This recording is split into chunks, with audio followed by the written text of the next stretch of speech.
कधीच नाही चुकणार तुमचे फेवरेट टीव्ही शोज झी5 सोबत, तेही एकदम फ्री. ना होय सरकार. सरकार जेवण लावू का तुम्हाला? नाही जेवण नको आता. आई साहेब गेला डॉक्टरांकडे, ते आल्यावर जेवूया आपण. मग कॉफी देऊ का? कॉफी प्यायची वेळ आहे का आता? आणि मला लागली कॉफी तर मी घेतो की मागून. तू काय एवढा लोड घेतो? ए मिते, सरकारसनी फळ देऊ. हे थांब थांब थांब. आजपासून हिला काही काम लावायचं नाही बरं का. पण धाकले सरकार. मी घेतो की, माझ्या हात काही मोडलेला नाही. विषय कसा आहे, हे बघ, शिक्षण घेऊन कोण दिवे लावतंय असं अजिबात नाही. आणि आमच्या आई साहेबांचं पण हेच म्हणणं आहे आणि मला ते मान्य आहे. त्यात काही चुकीचं नाही आहे. घे की, त्याच्याकडे काय बघतेस, मी द्यालोय ना. पण आता कसं होतंय, कधी कधी आई साहेबांचं आणि आमचं काय काय बाबतीत पटत नाही, तुला माहित आहे. पण तेव्हा त्या मोठ्या मनानं माघार घेतात का नाही? होय. हा, घेतात. हे जे आहे ना, हे चांगल्या आई बापाचं लक्षण असतंय धनाजी. लक्षात घे, लेकरांवर कधी बळजबरी करायची नाही धनाजी. पण तिच्या भल्याचं सरकार. तिचं भलं करण्यासाठी तू तिला स्वतःपासून दूर करशील काय? ते परवडणार आहे का तुला? मला सांग. हेच म्हणतो ना, तू आई साहेबांचं उदाहरण लक्षात घे. लई गोष्टी त्यासनी पटत नसतात, पण चला आधीपतींना वाटतंय ना, ओके असं म्हणून त्यांनी केलेलं आहे. तू पण तिच्या बाबतीत तेच केलं पाहिजे, एवढं लक्षात घे. 4 पोरं आहेत सरकार मला. माहित आहे मला. 3 पोरी आणि 1 पोरग. ही थोरली. समध्यासनी शाळेत पाठवलं तर काम कोण करणार? माझ्याच्यानं एवढं नाही होणार. पण पोराला शिकवतोय कारण म्हातारपणाची काठी आहे माझी. तो गैरसमज आहे बरं का तुझा. पोरच जास्त टोनगी होत्या, एवढं लक्षात घे. छरीकडे डोसकेची बिघडायची शक्यता जास्त. सगळीच तशी होत नाही, पण खरी म्हातारपणाची काठी पोरगी असते दानाजी. हा, तुला बी पटली आणि तुझा विषय माझ्या लक्षात आलेला आहे, तो मी सोडवतो. पण तिचं लगीन आता करू नकोस, शहाणा असशील तर. एवढं लक्षात घे. तुला जेलमध्ये जायचं काय? हा, तिचं वय बघ, तिला तिचा शेंबूड तरी पुसता येतोय काय? होय ग, विनी तर घालता येते काय तुझी तुला? तिला आता सासरी पाठवून काय करशील? ती जोडं खाईल फक्त सासरकडच्यांचं. आपल्याकडे लोक कसे असतात माहित आहे की नाही तुला? ती 18ची होऊ दे, ऐक माझं. तोपर्यंत तिला काय शाळेत जायचं आणि काय तारे तोडायचे ते तोडू दे. एकदा 18ची झाली की मग कोणाच्या बाला घाबरतोस तू? कायदेशीररित्या दाबात कर की लगेन. हा, मी आहे तुझ्या संग. मॅडम, ते किशोर मेवाच्या रेसलचं काय? अरे रेसल नाही रे, रिहर्सल. आणि त्यापेक्षा शुद्ध मराठीत बोल ना. तालीम म्हण. हा, तालीम. शाळा सुटल्यावर, वर्ग सुरू असताना नाही. हो हो. आणि तुम्ही लिहून दिलेलं नाटक आम्ही एकदम तोंडपाठ करून ठेवलंय.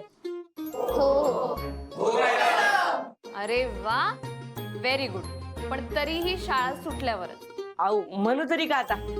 अरे तुला म्हणलं ना, वर्ग सुरू असताना तालीम करायची नाही, शाळा सुटल्यावर करूया. पण मॅडम, मितालीच्या रोलचं काय? काय? ती नाही चाली शाळेत तर? आपलं नाटकच होणार नाही, तिचा मेन रोल आहे.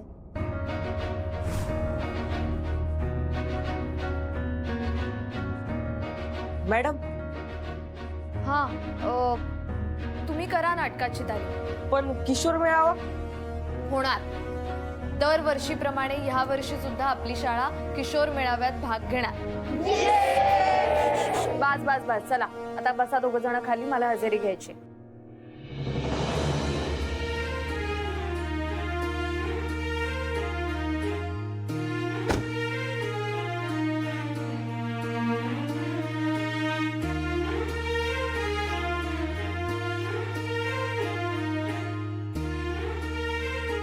लीना शिंदे हजर, कावेरी माने हजर, मनाली कोळेकर हजर, संतोष बिराजदार हजर, मिताली अवघडे,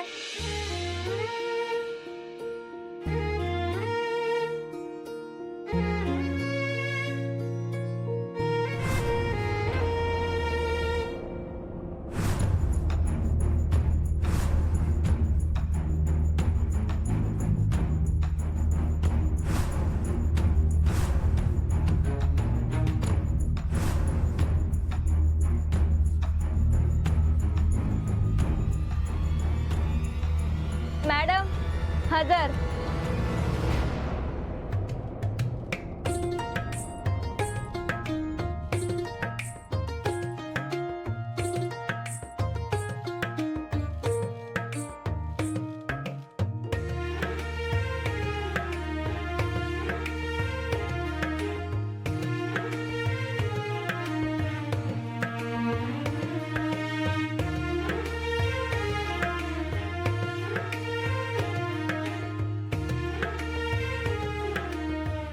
आली?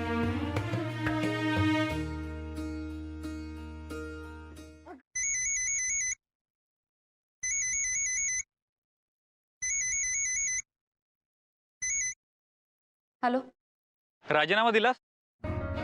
लिहितेय. अजून लिहितेच ते? तास चालू होता. अगं त्या मुलांना द्यायचा ना काहीतरी अभ्यास. आपलं जे महत्वाचं काम आहे ते करावं ना आधी. मी पर्सनल काम करत नाही वर्ग सुरू असताना. बरं ते जाऊ दे.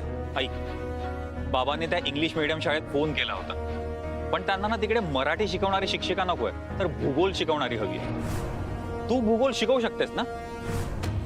पण माझा विषय नाहीये भूगोल. काय सांगतेस? MA BEd आहेस तू आणि भूगोल नाही शिकवू शकत? माझा विषय भाषा आहे कमल.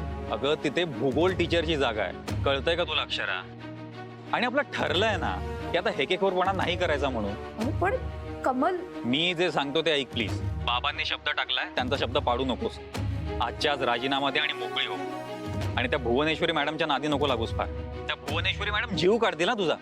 कळतंय का अक्षरा? ठीक आहे. बाय.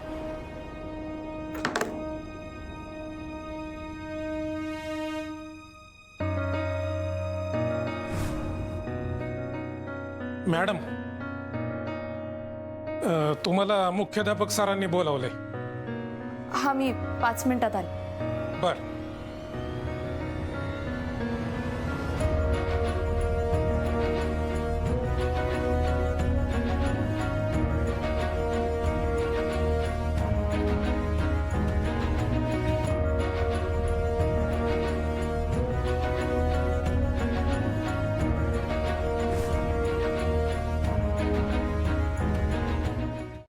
झी5 ॲप डाउनलोड करा आणि पहा सर्व एपिसोड्स एकदम फ्री.